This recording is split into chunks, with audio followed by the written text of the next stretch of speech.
예전에 제가 청년 때요, 하나님의 도우심이 필요했던 순간이 있었어요. 그래서 저는 하나님의 도우심을 바라며 기도를 했습니다. 그런데 하나님께서 끝내 도와주지 않으셨어요. 어떤 분이 제게 이런 사정을 알고 얘기하기를 기도하지 않아서 그랬다라는 거예요. 저는 생각하기를 이 일로 누구보다 간절했던 사람이 나였고, 내가 가장 간절히 기도하지 않았겠어요? 근데 왜 저분은 저렇게 쉽게 얘기를 할까라는 것이었습니다. 물론 그분의 말이 맞았을 수도 있어요. 그렇지만 그때 저에게는 그냥 그 말이 하나님이 응답해 주지 않은 것도 아픔인데 그 말도 저에게 너무 아픔이었습니다.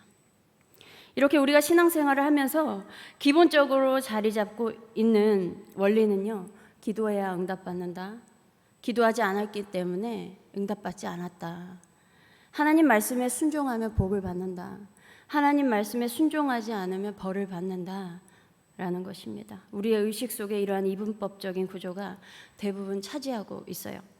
물론 이것이 맞는 말이에요. 틀린 말은 아닙니다. 이스라엘이여 하나님의 백성으로서 하나님께서 주신 십계명과 율법, 명령과 규례에 순종하는 것이 원칙입니다.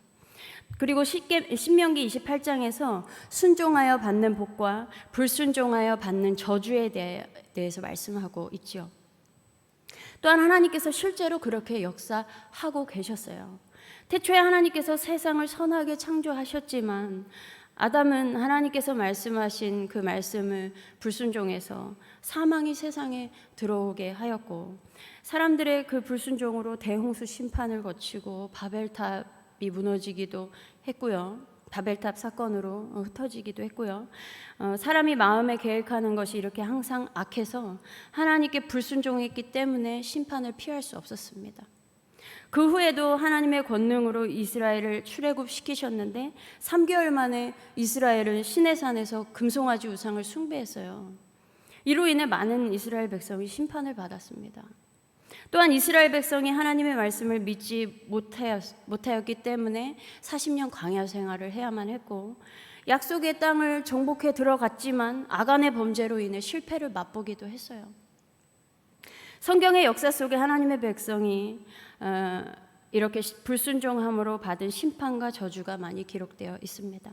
반면 하나님께 순종함으로 노아와 가족은 대홍수 심판에서 구원을 받았죠. 아브라함이 순종함으로 믿음의 조상이 되었습니다. 이삭과 야곱, 요셉, 모세도 하나님께 순종함으로 하나님께서 그들을 통하여 행하신 여러 가지 기록을 남기셨어요. 믿음으로 말미암아 여호수아와 갈렙은 출애굽 1세대 사람들과 같이 광야에서 죽지 않고 약속의 땅에 들어갈 수 있었습니다. 기생 라합도 믿음의 순종으로 예수 그리스도의 계보에 들어가는 영광을 얻었어요. 그래서 우리는 많은 경우가 순종하면 복받고 불순종하면 벌받는 원칙의 구조 속에 익숙해져 있습니다.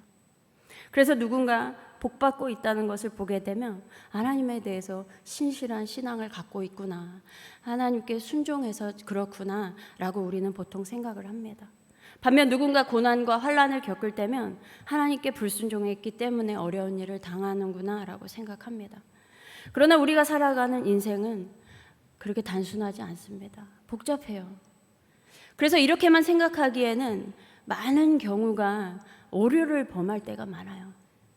잠언 14장 12절에 어떤 길은 사람이 보기에 바르나 필경은 사망의 길이니라, 이렇게 말씀하고 있어요. 사람의 눈으로 보기에 바르게 살아가고 있고 별다른 문제가 없으니까 저 사람 하나님께 순종하며 살아가고 있고 복된 삶을 살아가고 있구나 생각하는 것이죠. 그러나 여러분, 남유다 왕의 그 여로보암 2세 때요, 나라가 부국강병을 이루었습니다. 그러나 여로보암 2세와 그 백성은요, 하나님께서 기뻐하지 않으셨어요. 사람의 생각과는 다르게 그 길은 사망의 길이었다는 것이죠. 우리는 이렇게 우리가 살아가는 방향이 제대로 된 방향인지 정확히 인식하지 못할 때가 있습니다. 더 바이블 욥기라는 책에 보면 이런 내용이 있어요. 욥기 전체를 이끌어가는 중심축은 모든 행위나 현상에는 분명한 원인과 까닭이 있다고 주장하는 측, 이게 사탄과 새 친구와 엘리후예요. 예.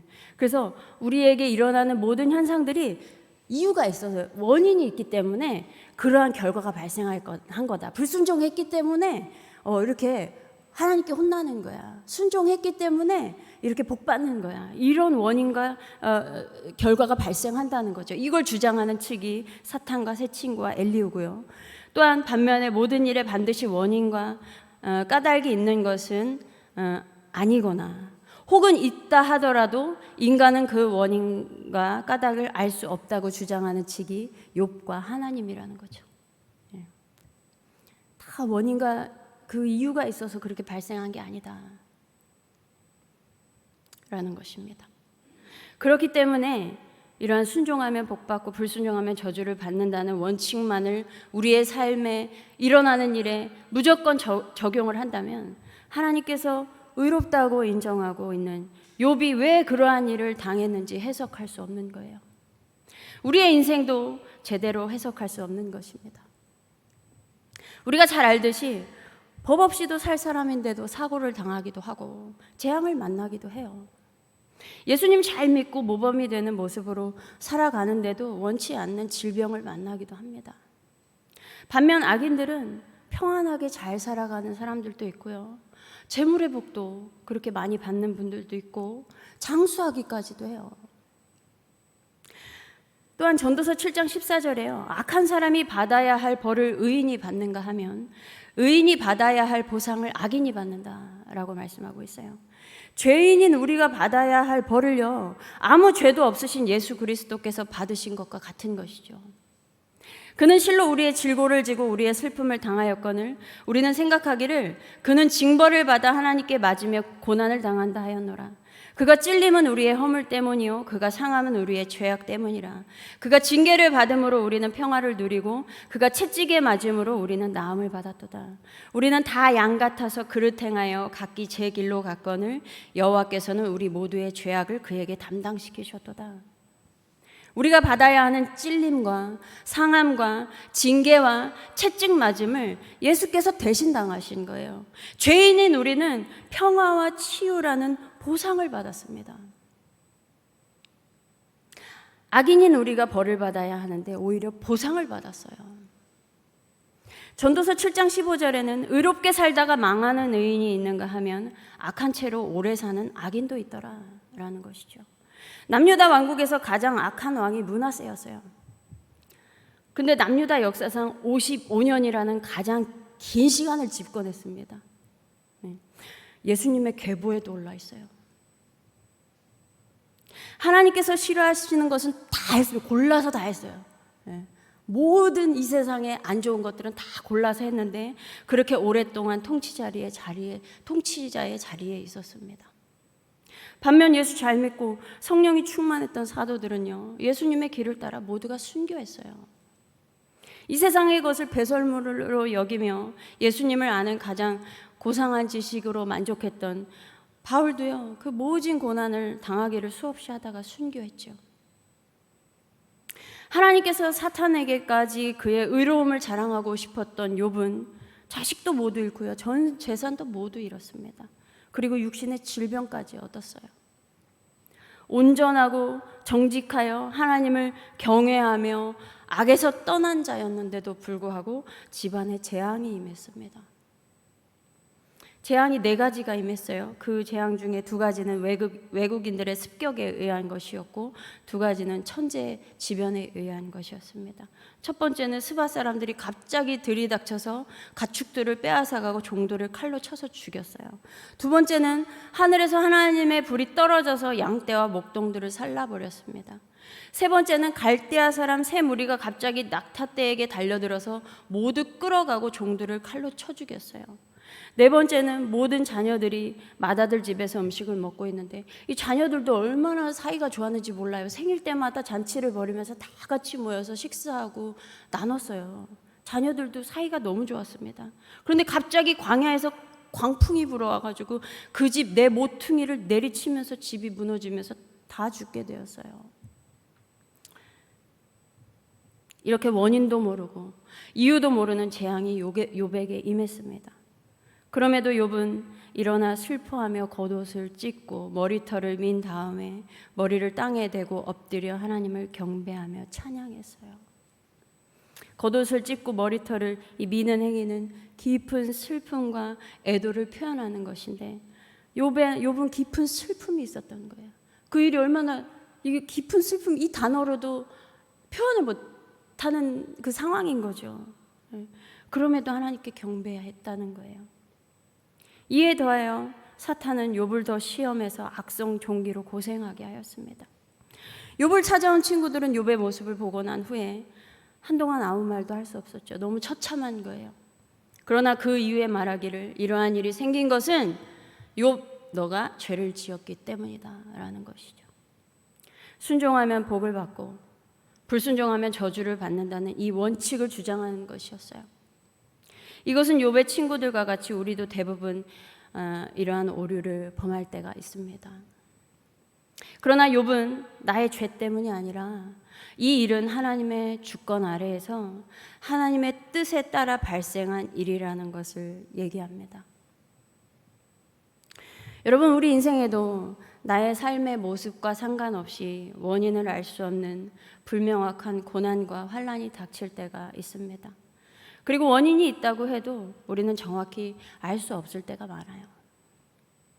그러므로 우리에게 일어나는 모든 일을 우리의 지식과 경험과 우리가 그동안 봐왔던 시각으로 결론을 내리는 것이 아니라 이 세상의 주권자이며 통치자이신 하나님으로부터 말미암는다는 것을 항상 기억하고 인정해야 한다는 것입니다.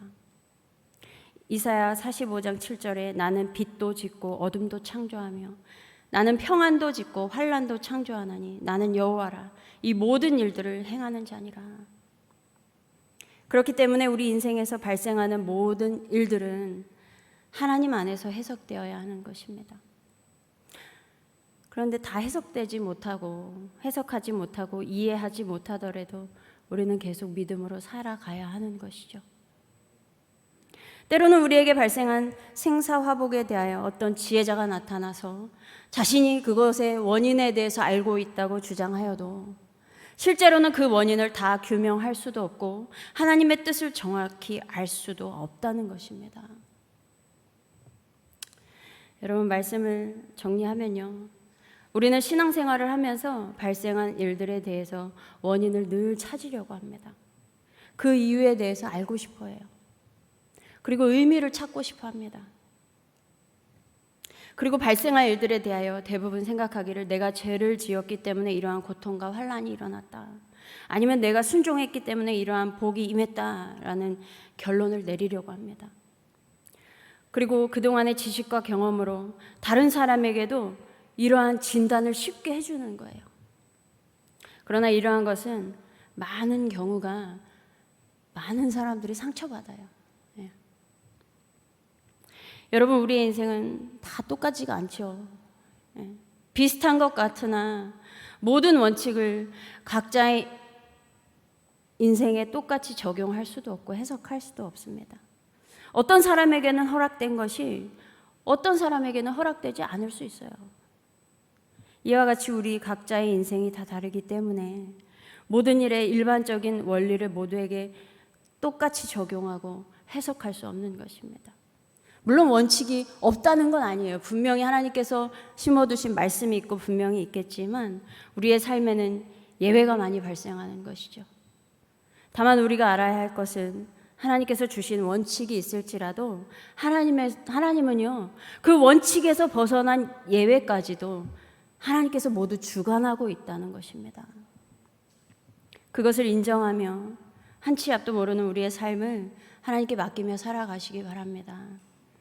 때로는 주어진 인생이 이해가지 않고 해석되지 않는다고 할지라도 우리 삶에 찾아오는 평안이든 환난이든 하나님 안에 있기만 하면요, 모든 것이 의미가 있고요, 유익하며 복된 삶인 거예요. 하나님 안에서 이러한 복되고 유익한 삶을 사는 한성교회 모든 권속되기를 소망합니다. 기도하겠습니다. 하나님 아버지, 정말 감사합니다. 하나님, 우리는 오늘 일도 바로 우리 뒤에 일어날 일도 알지 못하는 그러한 인생입니다. 하나님, 오늘도 우리의 삶을 주님께 맡기며 나아갑니다. 하나님, 우리의 삶을 다 해석할 수 없지만 그럼에도 변함없으시고 신실하시고 우리를 붙들고 통치하시며 하나님의 주권 아래 보호하고 계심을 믿으며 하루하루 주님 신뢰하며 살아가는 우리 모두 되게 하여 주시옵소서. 감사드리며 우리 주 예수 그리스도의 이름으로 기도드립니다. 아멘.